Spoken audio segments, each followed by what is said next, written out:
the Stranger Things alternate reality game. Yeah. Which, funny enough, we were just talking about before the show aired that the news story that was, the company that was covering it kept calling it augmented reality game. And augmented reality and alternate reality gaming are two very different things.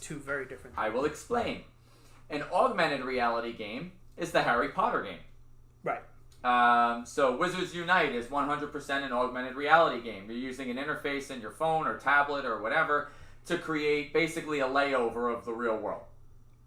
And using that to, further your story and gameplay and in-game Make elements. it look like the in-game elements are in your place. Right. Yeah. Whereas an alternate reality game is kind of a cross-platform story that takes place completely in the real world. No overlays. You're using phone numbers. You're using real email accounts. You're using fictitious websites that are really on the web. You're using physical locations for scavenger hunt elements. After we had gotten out of the film industry, we had really dove headfirst into alternate reality gaming. And the first company that really, kicked the shit out of this was 42 Entertainment. 42, if you look them up, they did this amazing campaign for The Dark Knight with Heath Ledger and Christian Bale, and all based around, it was called the Why So Serious game. And I remember I was working a side job and had to drive someone to the JFK airport and ended up killing time at your house. Yeah. And we were playing the Why So Serious campaign. So it was so much fun and addictive, and it's all solving puzzles, but using real world elements. Yeah. Stranger Things is doing that. We haven't seen a good alternate reality game in a while now. Yeah, maybe since Why So Serious. No, there has been attempts. But not. But nothing that's really picked up any massive steam. Yeah. So you'll notice that on the screen right now we have a phone number there, and if you're looking to get involved in the Why So Serious, in the Stranger Things alternate reality game, you can start by calling that number. How did that number come about? Well, it actually came about through Baskin-Robbins commercials. Yeah. That's pretty cool. Because two of the... Okay, so no spoilers. I'm actually still one episode from the season finale. Did you read that article? Because it kind of spoils the end of the season. Yes, but the elements it spoiled, I actually already knew, unfortunately, going in. Yeah. But for our viewing audience, I won't spoil any further, and that's why I actually did not put a link to the article in this video. In this new season, one of our main characters is now working in a brand new shopping mall that opened up in Hawkins. Hawkins is the town that the show takes place in. And what this show really loves to do is play on your nostalgia. And the show this season takes place in the 80s, where malls were starting to take over downtown America. And in the 80s, the concept was people were afraid that the malls were these monsters coming to take over and destroy their downtown cities. In the show, they use that less metaphor and real situation. The mall is there to destroy Hawkins. And you find out things about. But anyway, one of the main characters is working in a Baskin-Robbins in the mall.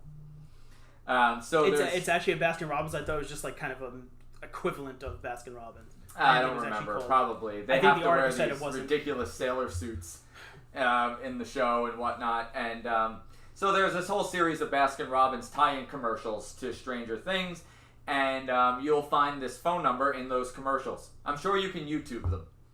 I think it was done by Morse code, actually. Yes. But on the commercials and stuff you can get in real life at Baskin-Robbins. Right.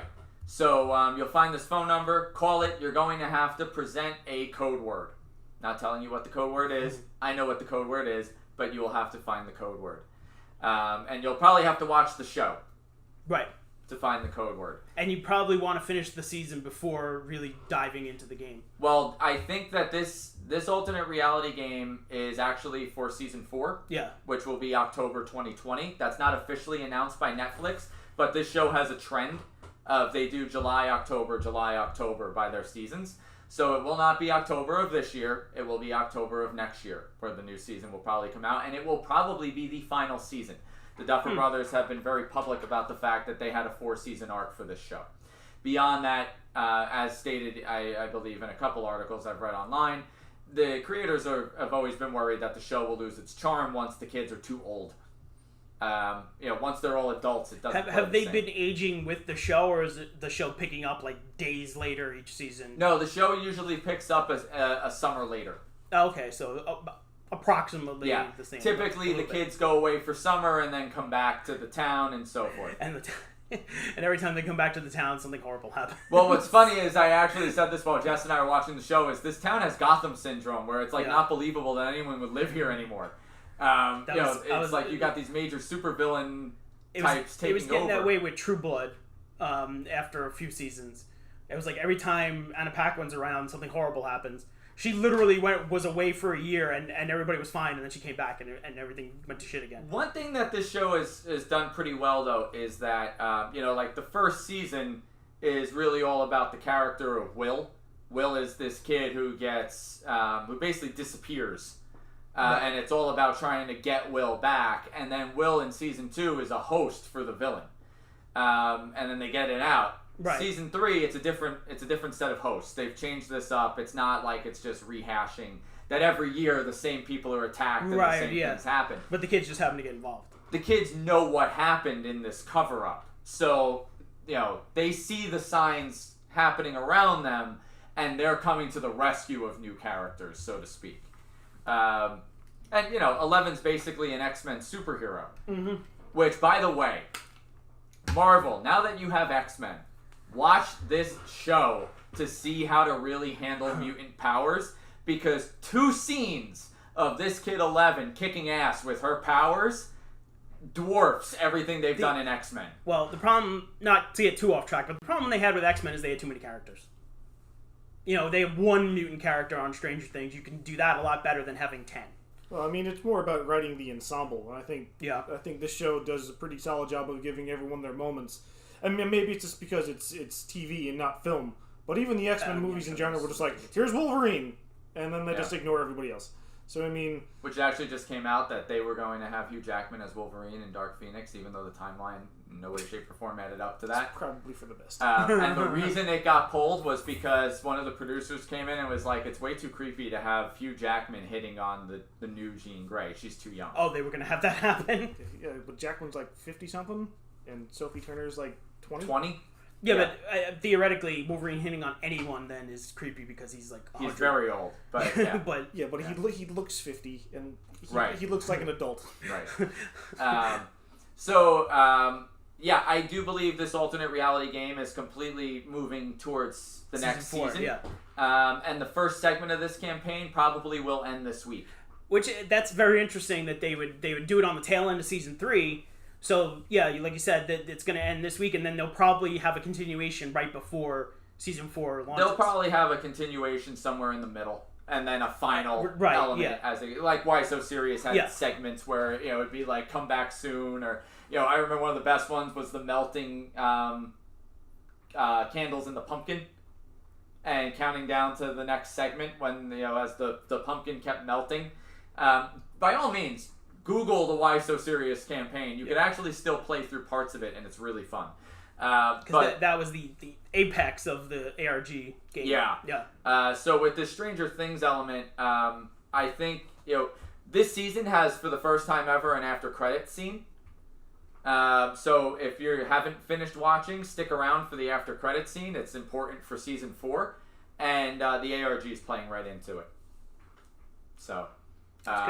yeah, it's definitely, I think, going to be a fun game, and I already started taking part in this first quarter of it. It's good when a TV series has a distinct plan and can do links like that will follow through to the next thing. 100%. Yeah. So if you end up, joining us, jump into the Stranger Things alternate reality game and comment below and let us know how it's going for you. We could kind of all play it together. And see how it goes. We should just put it up on Escape Stream. Talking about stealing IP. But no, it's a lot of fun to play these if you've never played an alternate reality game, and especially if you haven't. 42 Entertainment does have case studies of all their different games and stuff like that they had ever done, so check it out. It's really cool. If there wasn't alternate reality games, we wouldn't have made Find Me. Right. Because Find Me really, our first live streaming escape room game was based off an alternate reality game, and how could we take it to the next step? And, real actors in real video live. So that was how we kind of came up with the context of that. And that's what made the transition to escape rooms pretty easy. Yeah. Yep. So when people ask, where did our history in this industry come from? Film production meets alternate reality gaming. Yeah, it was a transition from film to alternate reality gaming to our combination of that. We were basically making a live stream alternate reality game, and then invited you into it instead of us streaming through it only. So, and now we do all of it. And we hope you'll join us next time, 1 p.m. Eastern Standard Time. Subscribe to our YouTube channel if you haven't below. Like, comment, subscribe.